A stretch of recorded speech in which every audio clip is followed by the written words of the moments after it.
오늘 신명기 10장 12절부터 22절입니다.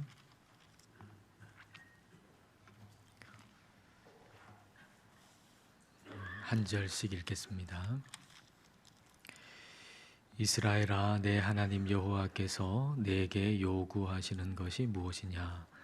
곧 내 하나님 여호와를 경외하여 그의 모든 도를 행하고 그를 사랑하며 마음을 다하고 뜻을 다하여 내 하나님 여호와를 섬기고.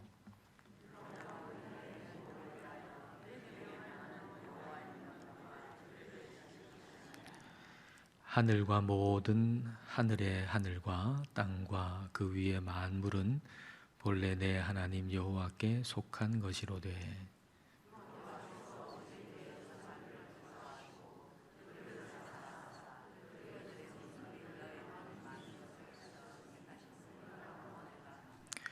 그러므로 너희는 마음의 할례를 행하고 다시는 목을 곧게 하지 말라.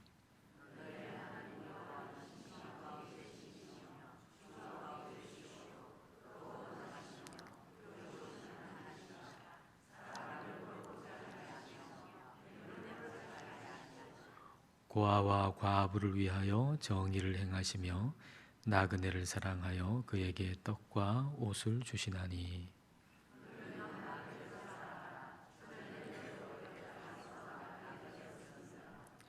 내 하나님 여호와를 경외하여 그를 섬기며 그에게 의지하고 그의 이름으로 맹세하라.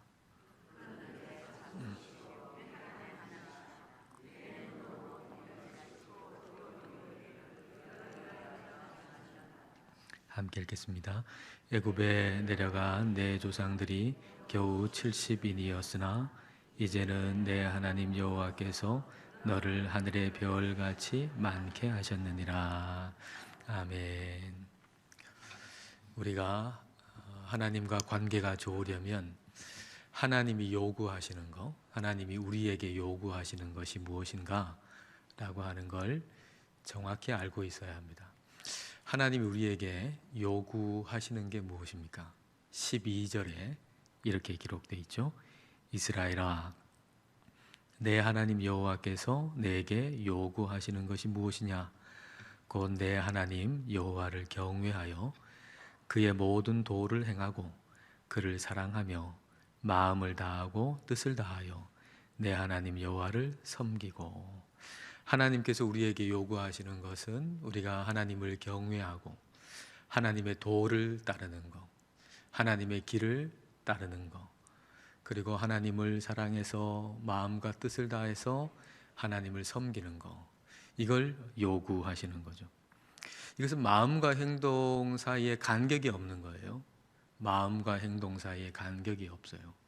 하나님을 사랑해서 사랑하는 섬김의 행동을 하고 그 행동을 함으로 또 하나님을 사랑하고, 이 마음과 행동 사이에 간격이 없습니다. 근데 우리가 마음을 잘 관리하지 못하면 이 두 개가 이제 간격이 생겨 버리는 거예요.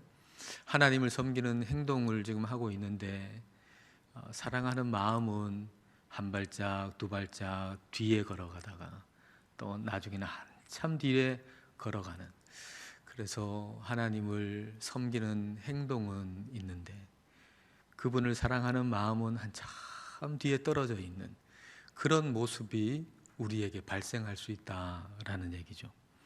어떤 유명한 설교가가 이런 고백을 합니다. 고난주일날 이제 십자가의 예수님을 설교를 했어요. 그리고 이제 집에 돌아와 보니까 8살 난 아들이 있는데 예수님의 순환에 관한 영화를 보고 있는 겁니다.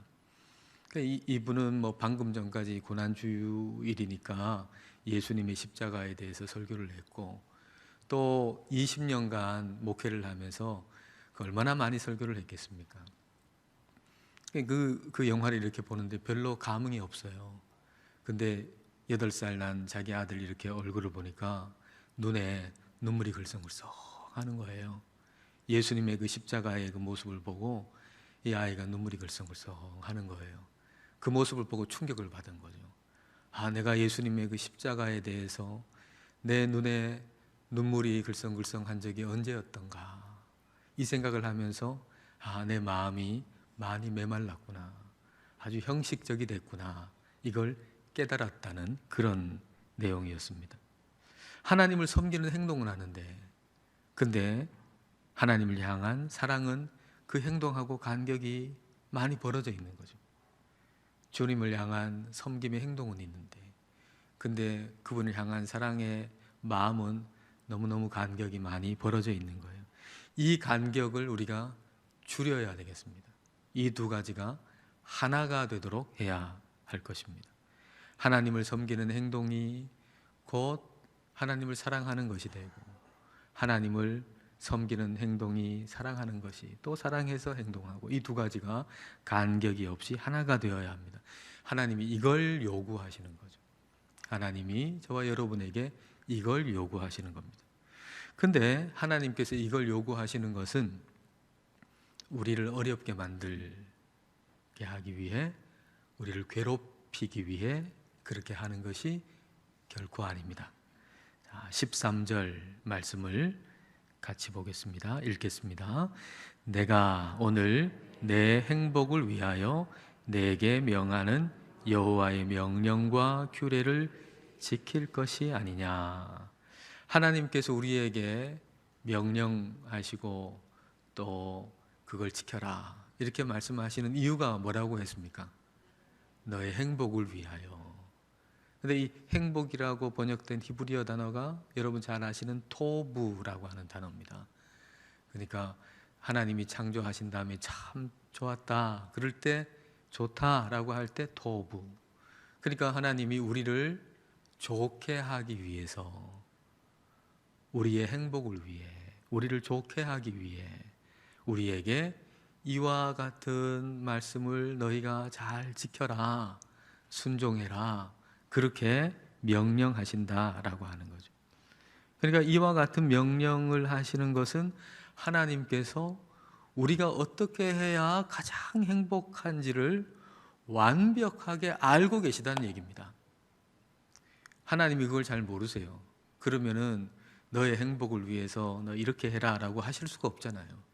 근데 하나님이 이렇게 말씀하실 수 있는 것은 하나님이 우리가 어떻게 해야 행복한지, 어떻게 해야 우리 인생이 좋게 되는지 그걸 완벽하게 아시기 때문에 그와 같이 명령하시는 거죠. 그러면 하나님은 우리를 어떻게 완벽하게 아실 수가 있을까요? 14절 말씀 보십시오. 하늘과 모든 하늘의 하늘과 땅과 그 위의 만물은 본래 내 하나님 여호와께 속한 것이로되. 하늘과 하늘의 하늘과 그 땅에 있는 모든 만물이 다 하나님 거래요.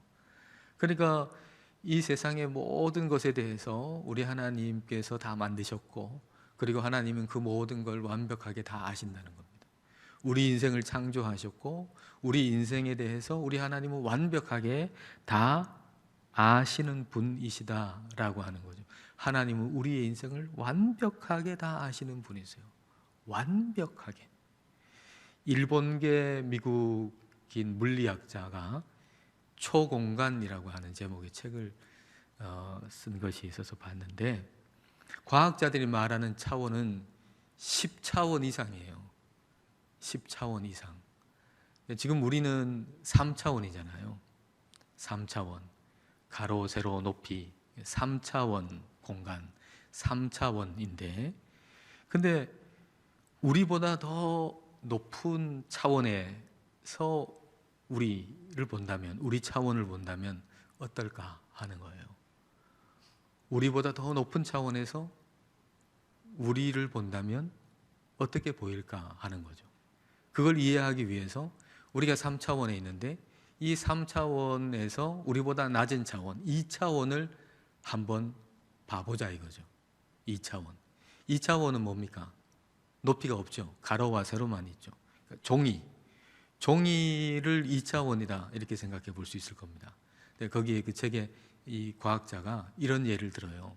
종이 위에, 종이라는 세계, 2차원의 세계에 여러분 사람을 한번 그려보세요. 여러분 머릿속에 종이가 이렇게 있어요. 그 종이는 2차원의 세계예요. 근데 종이 위에 여러분 사람 모양을 이렇게 한번 그려보세요. 그리셨죠? 그 다음에 그 사람을 둘러가지고 원을 하나 딱 둘러보세요. 그럼 그 사람은 원에 갇혔어요. 그렇죠? 그 종이 위에 사람 모양의 그 존재는 삥 둘러가지고 원을 하나 그리면 원 안에 갇혔어요. 원이라고 하는 그 감옥에 갇힌 거예요. 자, 그런데 그 2차원 종이 위에 있는 그 존재는 이제 원이라고 한 게 딱 둘러가지고 이제 거기서 나올 수가 없는 거예요. 근데 3차원인 우리에게는 너무 간단하잖아요. 어떻게 그걸 나오게 할 수 있죠? 위로 쏙 들어가지고 원 바깥에다가 두면 우리가 두는 어디든지 그게 거기에 있게 되잖아요. 근데 2차원에서 그 종이 위에 있는 존재로서는 이게 엄청난 기적이죠.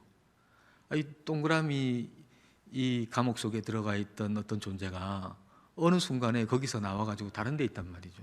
엄청난 기적이죠. 어떻게 이럴 수가 있는가?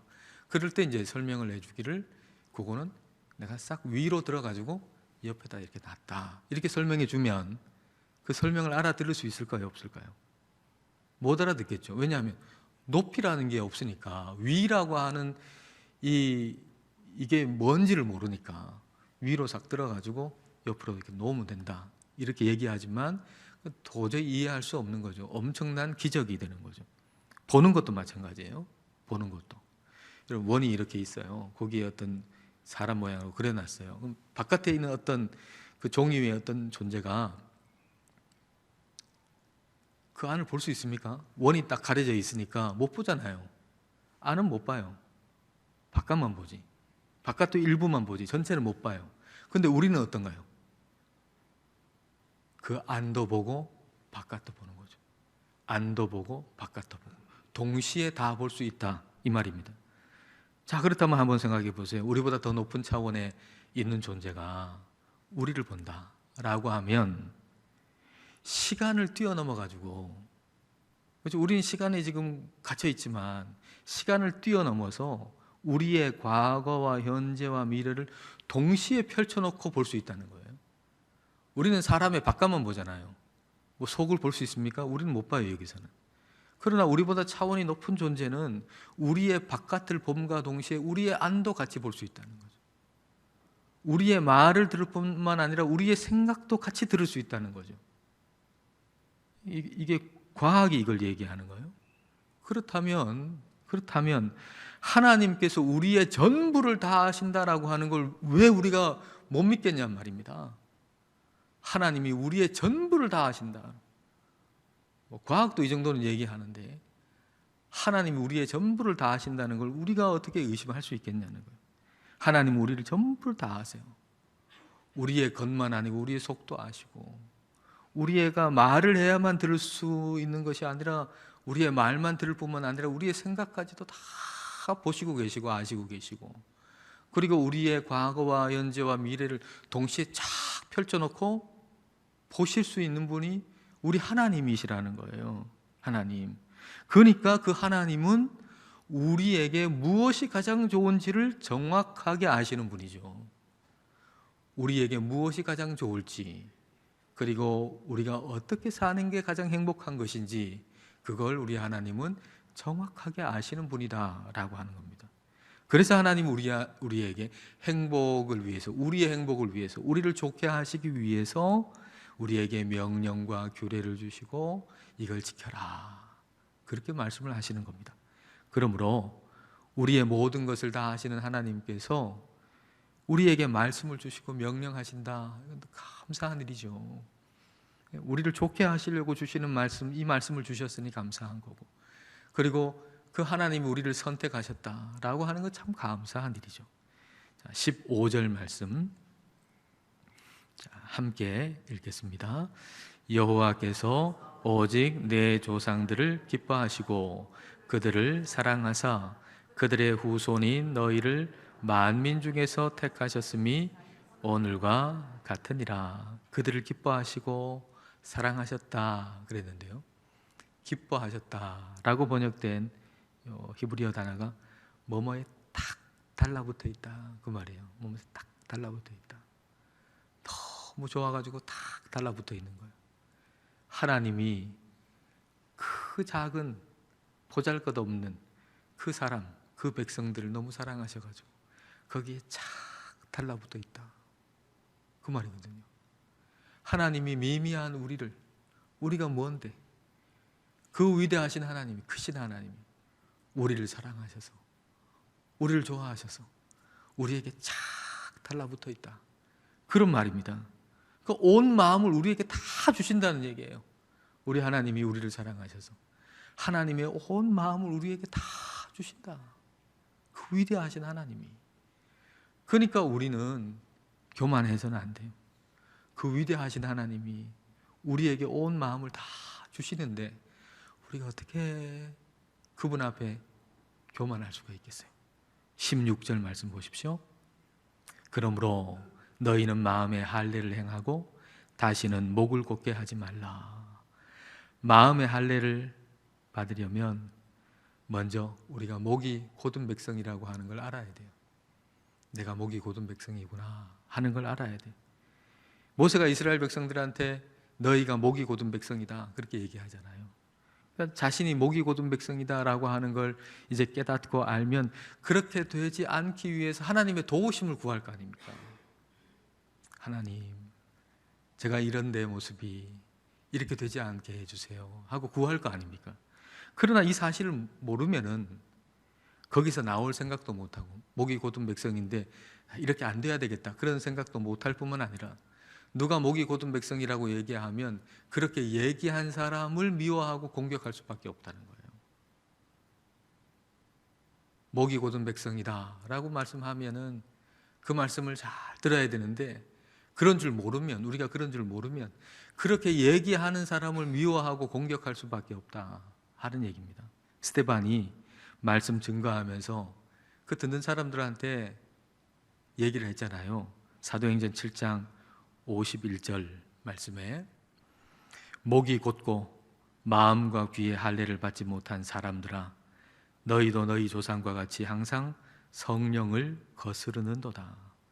스데반의 사람들에게 목이 곧은 너희들 그리고 마음과 귀에 할례를 받지 아니하 그래서 하나님 말씀을 들어도 받지 못하는 너희들아 이렇게 얘기하면 그래 이거 나한테 주시는 말씀이구나 내가 그렇지 이렇게 하면 좋은데 그렇게 하지 않았어요. 오히려 막 이를 갈죠. 뭐 나한테 목이 곧은 백성이라고 뭐 마음과 귀에 할례를 못 받았다고 막 이를 갈고 분노하고 그리고 돌을 던져가지고 스데반을 죽이잖아요. 우리의 마음에 할례를 받아야 돼. 그러려면 우리가 목이 곧은 백성이라고 하는 걸 알아야 돼. 하나님의 말씀이 마음에 들어오지 못하게 하는 딱딱한 가죽을 마음에서 벗겨내야 한다는 거예요. 딱딱한 가죽이 우리 마음속에 있어가지고 하나님 말씀이 쑥 와도 쑥 튕겨나가는 거죠. 그걸 벗겨내야 된다는 거예요. 예레미야서 4장 4절입니다. 예레미야 4장 4절 같이 읽습니다. 유다인과 예루살렘 주민들아 너희는 스스로 할례를 행하여 너희 마음 가죽을 베고 나 여호와께 속하라. 그리하지 아니하면 너희 악행으로 말미암아 나의 분노가 불같이 일어나 사르리니 그것을 끌 자가 없으리라. 마음 가죽을 베라. 마음의 할례를 받아라. 하나님의 말씀이 너희 마음에 새겨지게 해라. 그런 말씀이죠. 하나님을 섬기는데 내적인 동기를 가지고 해라. 하나님을 섬기는데 어떤 외부적인 것 때문에 뭐 어쩔 수 없이 그 모양만 갖추는 게 아니고 내면에 성령님이 주시는 동기를 가지고 하나님의 일을 해라. 그런 얘기죠. 남유다의 8대 왕인 요아스 왕이 있었는데 이 요아스 왕의 고모부이기도 하고 제사장인 여호야다가 있을 때에는 이 요아스가 하나님 앞에 정직하게 행했어요. 근데 이 고모부이고 제사장인 여호야다가 죽고 나니까 이게 뭐 싹 돌아서 버린 거예요. 그동안에는 하나님을 잘 섬기는 것 같았는데 하나님의 일도 잘하고 예배도 잘 드리고 그런 줄 알았는데 이 여호야다가 죽고 나니까 사람이면 돌변을 해버렸어요. 그래서 우상을 섬기고 뭐 그러는 겁니다. 그러니까 하나님이 선지자를 보내가지고 경고를 하셨어요. 근데 경고를 하셨는데도 그 말을 듣질 않는 거예요. 그래서 여호야다의 아들을 보내면 말 듣겠지. 그래서 여호야다의 아들을 보냈는데 그 아들은 그냥 말을 듣지 않는 정도가 아니고 죽여버렸어요. 성전 뜰 안에서 죽여버렸어요. 이런 모습을 보면 요아스 왕이 어느 정도 기간 동안에 하나님을 잘 믿는 것 같고 섬기는 것 같고 그런 모습을 보인 것은 내면의 동기를 가지고서 한 게 아니었다는 거죠. 외적인 어떤 요인, 여호야다라고 하는 요인. 그러니까 이 요아스는 아주 어릴 때부터 그 고모부하고 고모 손에서 이렇게 보호를 받고 자랐거든요. 그러니까 자기에게 너무 큰 존재인 거예요. 그러니까 그 말을 거역할 수가 없는 거죠. 근데 그 말을 듣고서 마음속에 새기고 하나님을 사랑하는 거로 내면의 동기화가 됐으면 참 좋았는데 그렇지 못했다는 거죠.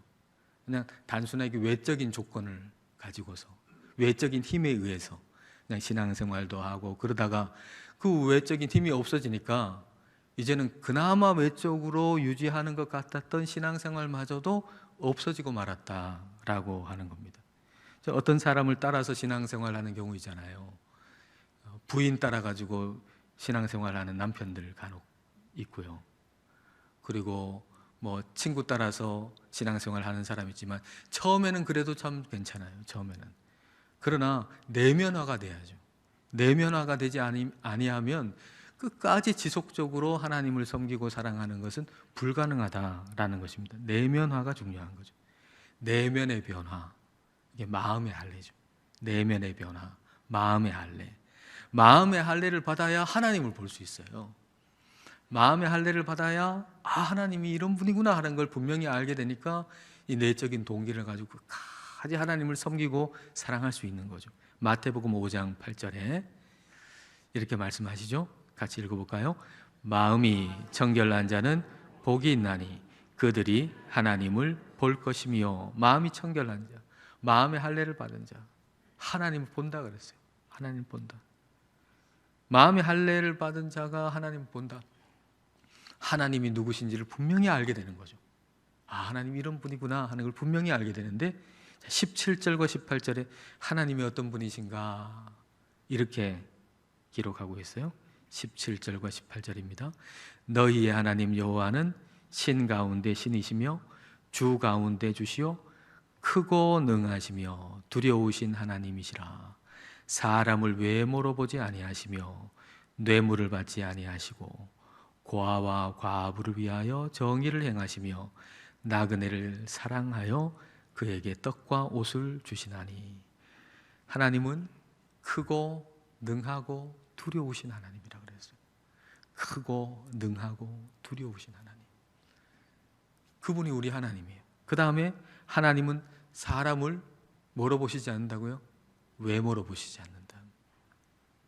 근데 우리는 사람은 사람을 외모로 봐요. 왜 그렇죠? 볼 수 있는 게 그것밖에 없으니까. 제가 여러분 마음이 지금 보입니까? 안 보여요. 외모만 보인단 말이에요. 사람은 그냥 외모만 보는 거예요. 우리 차원에서는 안과 밖을 같이 볼 수 없어요. 근데 하나님은 우리 차원보다 훨씬 높은 데 계세요. 그러니까 우리를 안과 밖을 동시에 보세요. 우리는 겉만 보지만 하나님 지금 우리를 보실 때 우리의 겉과 우리의 안을 동시에 보세요. 우리의 말과 우리의 생각을 동시에 보세요. 우리의 과거와 현재와 미래를 동시에 펼쳐놓고 다 보세요. 그러니까 외모만 볼 일이 없죠. 그러니까 하나님 외모로 판단하시지 않는다는 거죠. 전부를 다 보시는 분인데 뭐 외모로 판단하시겠습니까? 그리고 하나님은 뇌물을 받지 않습니다. 뇌물을 받지 않는다는 게 뭘까요? 뇌물로 하나님은 움직여지지 않는다는 거죠. 사람은 뇌물로 좀 움직여지죠. 네? 많은 뇌물을 줘가지고 내가 좀 사람을 여기 있는데 이쪽으로 좀 옮겨봐야 되겠다. 그러면 많은 뇌물을 주면 그 사람이 약간 일로 와요. 이쪽에 있던 사람인데 막 뇌물을 많이 주면 약간 이쪽으로 온단 말이에요. 근데 하나님은 그러시지 않는다. 하나님은 우리의 사람의 뜻대로 이리 가고 저리 가고 움직이시는 분이 아니고 하나님의 뜻을 이루시는 분이에요. 하나님은 하나님의 뜻을 이루세요. 그래서 우리가 하나님의 뜻을 따라서 가야지 우리가 좋은 대로 이렇게 저렇게 하나님을 움직일 수 없다. 하나님 뇌물을 받지 않으신다. 그리고 하나님은 나그네나 고아나 과부와 같은 사회적인 약자를 돌보시고 지키시고 사랑하신다라고 하는 겁니다. 그래서 나그네 되었던 이스라엘 백성들을 하나님이 지키시고 사랑하셨죠. 나그네 되었던 이스라엘 백성들을 지키시고 사랑하셨어요. 그래서 이스라엘 백성들한테 야, 너희도 나그네였던 때가 있지 않냐. 내가 너희가 나그네 됐을 때 너를 사랑하고 지키지 않았냐. 그러니까 너희가 나그네를 보면 너도 그렇게 나그네를 잘 돌봐라. 그렇게 말씀하시는 거죠. 자, 19절 말씀입니다. 너희는 나그네를 사랑하라. 전에 너희도 애굽 땅에서 나그네 되었음이니라. 너희도 애굽 땅에서 나그네였다. 그러니까 나그네인 너희에게 하나님께서 베푸신 은혜와 사랑을 너희가 받았으니까 그 받은 것을 기억하고 다른 나그네들에게 그렇게 똑같이 베풀어라, 나누어라, 그렇게 말씀하시는 거죠. 그러니까 하나님은 우리가 받지도 않은 걸 나누어라고 말씀하시는 분이 아니에요. 하나님은 반드시 주신 다음에 나누어 줘라, 그렇게 말씀하시는 분이에요. 그러니까 우리가 받은 것만 하나님은 나누어 주시라고 말씀해 주시는 거죠. 근데 받았는데 안 나누면 안 될 거 아닙니까? 그래서 하나님이 우리에게 주신 걸 우리는 날마다 기억해야 한다는 거예요.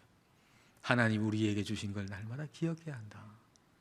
그분이 주신 걸 우리 나누기 위해서 주신 걸 항상 기억해야 합니다. 21절과 22절. 자, 21절과 22절 같이 읽습니다. 그는 내 찬송이시요 내 하나님이시라. 내 눈으로 본 이같이 크고 두려운 일을 너를 위하여 행하셨느니라. 애굽에 내려간 내 조상들이 겨우 70인이었으나 이제는 내 하나님 여호와께서 너를 하늘의 별같이 많게 하셨느니라. 너를 위해서 하나님이 행하신 큰 일을 생각해 봐라. 애굽에 갈 때는 겨우 70명이었는데 지금 얼마나 풍성하고 많아졌는가 한번 생각해 보라. 이렇게 놀라운 일을 행하신 하나님이 너의 하나님이시고 네가 영원토록 찬송하실 분이다 라고 말씀하시는 겁니다. 여러분, 우리에게 베푸신 하나님의 은혜를 한번 생각해 보십시오. 얼마나 큰 은혜를 우리에게 베풀어 주셨습니까? 우리의 삶 가운데 하나님께서 베풀어 주신 은혜를 가만히 생각하고 생각해 보면 얼마나 많은 은혜를 우리에게 베풀어 주셨는지 우리는 알 수가 있습니다. 이걸 기억해야죠.